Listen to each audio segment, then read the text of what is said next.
Well, drugstores have all sorts of medications to help relieve PMS, but our next guest says you can eat your way to relief during that time of the month. That's right. She doesn't mean by overindulging. We all try and eat our way to some relief, right? But a lot of women suffer monthly with cramps, bloating, and headaches. I'm hoping she's going to say just eat as much chocolate as possible. And deep fry it. Could the secret to relief be in the food you eat? Holistic Nutritionist Maria Viall says it is. Great to have you here this morning.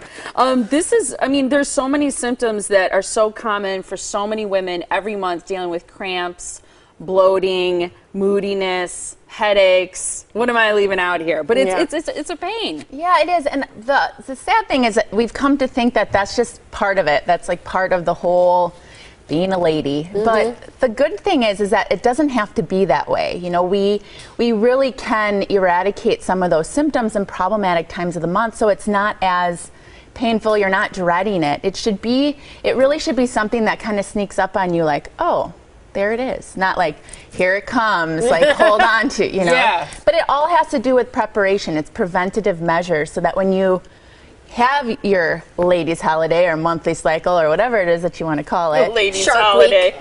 Shark Week, whatever it is. All the men are like, change the channel.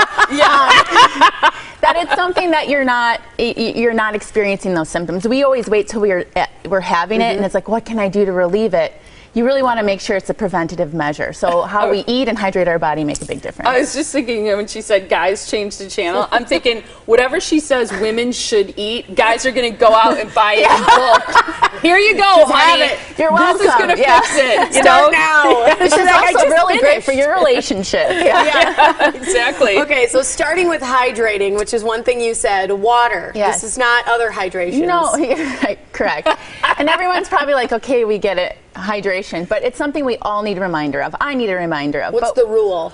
The rule is half your body weight in fluid ounces. At least try to. It is a lot. So but only again, 64 ounces. Yeah, Exactly. I'm glad you mentioned that. We might look bigger on TV, but really we're half our body weight is 64 ounces. I like that.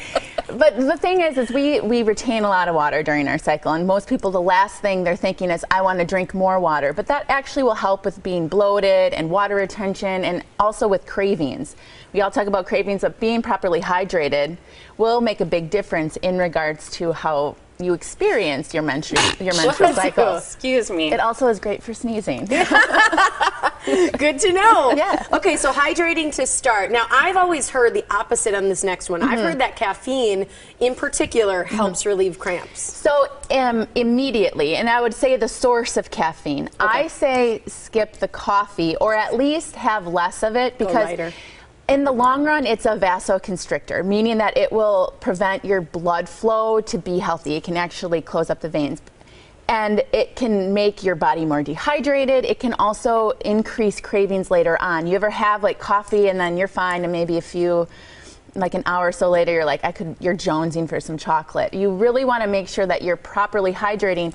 If you're hydrating and then drinking coffee, you're kind of counteracting the two. Okay. So with the coffee, a lot of people have trouble going cold turkey because they'll get really bad headaches. It'll induce headaches. Yes. And you say kind of wean off it slowly, or maybe switch to tea. Yeah, or no something one's like looking for like a vigilante thing here. You just want to either go half calf, switch to yerba mate or green tea, or just maybe have it with your lunch meal. Move it different, so it's not just coffee in the morning pumping your cortisol.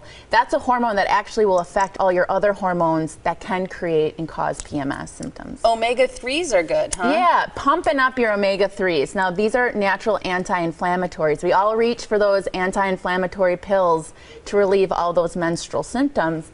Omega-3s are a natural anti-inflammatory. So I say eat your way through them. This can honestly make a huge difference in the way you experience your menstrual cycle. And 4 of those good ones are walnuts. Walnuts are great. Hemp hearts, I actually brought them here. These have, in just one serving, they can have up to 10 grams of omega-3s. I mean, you really want to have... How can you eat that, though? Anyway, they actually have a really nutty taste. You could put that in smoothies. You could sprinkle it on salads. Yeah, you can just eat it raw. Things like sardines, which I'm sure some people are like, ooh, and freshwater fish will have omega-3s, or you can always use a supplement of a fish oil. But it can make a big difference not only in your cramping and anti-inflammatory things, but also your mood and your skin. Those are also two things with PMS that people And experience. you have the most beautiful skin, so you're obviously getting your omega-3s. Yeah. But people are going to wonder, and we're running out of time, how much omega-3 do we need? It's going to vary between person to person. You really just want to make sure that you make an attempt to add omega-3 at each meal, and especially the week before. Okay. The next one I'm just going to run through since we're pretty much out of time is high processed foods. Cut those out, like sugar, carbohydrates, salt, grains, and oils. Cut those out. And lastly, you stick to your FFP, which is fat, fiber, and protein at every single meal. Absolutely. That's going to, again, make your blood sugar stable. And it doesn't mean that you can't have chocolate. Actually, raw cacao, which I have some nibs there, great source of magnesium, potassium, and high antioxidants. So it's all in the quality. And I'm a big fan of Tabal chocolate. It's a local chocolatier. They use raw cacao in some of their chocolate, so it actually can help remedy. So you don't need to think that a chocolate craving is something to not indulge in. And cacao is also cocoa. Yeah. So, in case you didn't know. I'm sorry. In case you don't speak Maria's holistic nutritionist language. And just really quick, when it comes to replacing refined sugars, I know you are a fan of raw honey, things like real maple syrup, dried fruit, coconut palm, stevia, or stevia is probably how you say it, but good ways to replace those sugars. Yeah, absolutely. You can still have sweet. It's when we go for those really high, overly processed sugars that are going to make our symptoms worse. So no Pop-Tarts. Here's the information so you can find out more about Maria. It's mariaviall.com is the website. She's a certified holistic nutritionist. She's awesome. Great topic today.